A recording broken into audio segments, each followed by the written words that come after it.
বেশি সান্ডার ক্লাস চলবে এখন। কিরে তুই কনে গেছিলি? আরে স্যার আমার কলম পড়ছাল ওইটাই উঠিবার গেছিলাম। ঠিকই আছে, তোমার কাছ থেকে এইটা আশা করন যায়। ও কলম পানির নিচেই রাখো, উপরে তুলন মারায়ও না। কলমের কালি ফালাইতে ফালাইতে খাতায় তো আর কলমের দাগ উঠে না। ফালাইতে আসবে কলমের কালি শেষ। এই যে লো, তুই ক ক্লিয়ারের প্রশ্ন ধরবেন ধরেন। তোর কাছে আমার প্রথম প্রশ্ন, ঠান্ডা বর্তমানে যে পরিমাণে ভাইরাল হইছে, ওই ঠান্ডা যদি সই দিতে না থাকে এই বাংলাদেশে থাকতো, বাংলাদেশি তাহলে কি ঠান্ডা। করতো? স্যার প্রথমে একটা ফেসবুক পেজ খুলতো, তারপরে ভিডিও করে লাখ লাখ ডলার কামাইতো। ও মাই গড, হলিস্টার ক্রস 100% রাইট। তুই ডাইরেক্ট প্লাস। ক্ষমা করে দাও। জিল্লু, তুই প্রশ্নের উত্তরটা পারলি কেমনে? সাবাস, ভেরি গুড, এ প্লাস। তো আমার দ্বিতীয় প্রশ্ন দাদির কাছে। নাতি ভাই অধ্যক্ষ স্যার আমার একটু সহজ প্রশ্ন কইরে। মুরব্বী কাকার কাছে কাকেই ছাড় পায় না, আর আপনি তো দাদি। কিন্তু যাই হোক দাদি, প্রশ্ন শুরু করার আগে ইন্টারেস্টিং একটা বিষয় আপনার কাছে জানতে চাই। আপনি যে এই বুইড়া বয়সে এসএসসি পরীক্ষা দিবে রয়েছেন, আসলে আপনার ফিউচার প্ল্যানটা কি? স্যার আমার ফিউচার প্ল্যান হইলো আমি অনেক বড় নায়িকা হমু। নায়িকা হইব?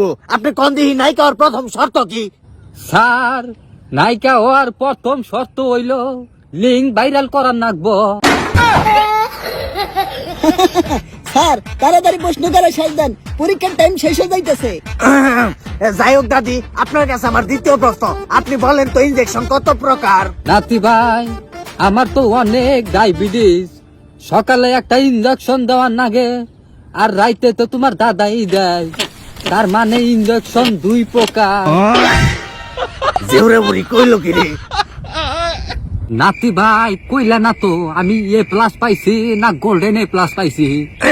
গোল্ডেন এ প্লাস পাই বেড়াইছে। বুড়ি তুমি টিটিপি পাইছো? টিটিপি মানে কি? তাই না তুই না পাস? ক্ষমা করে দাও। যাই হোক দাদি, আপনি মন খারাপ করেন না, তাও তো পাস করছেন। এই মাতাল, তোর কাছে আমার তৃতীয় প্রশ্ন। কি রে তুই কেরা? আমি মাতালের বলা পাতাল।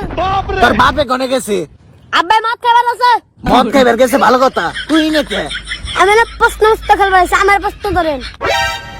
আচ্ছা যাই হোক, তোমরা সবাই সাক্ষী। মাতালের পুলা পাতালের কাছে আমার তৃতীয় প্রশ্ন, পালে তুই ক। বেশি কথা না করে প্রশ্ন ধরেন। আচ্ছা তুই ক, প্রিন্স মুনমুন আর লাইলার মধ্যে সম্প্রতি যে একটা ঘটনা ঘটেছে, এখান থেকে আমাদের কি শিক্ষা নেওয়া উচিত? স্যার জায়গা থেকে মা বানানো উচিত না। কইলি কি রে? তুই তো এই রাস্তা ডাইরেক্ট ট্যালেন্ট গুলো বৃত্তি পাইছস। তাড়াতাড়ি পাইছিস একটা বিকাশ নাম্বার দে, প্রতি মাসে তোর অ্যাকাউন্টে 300 করে টাকা পাঠাবো।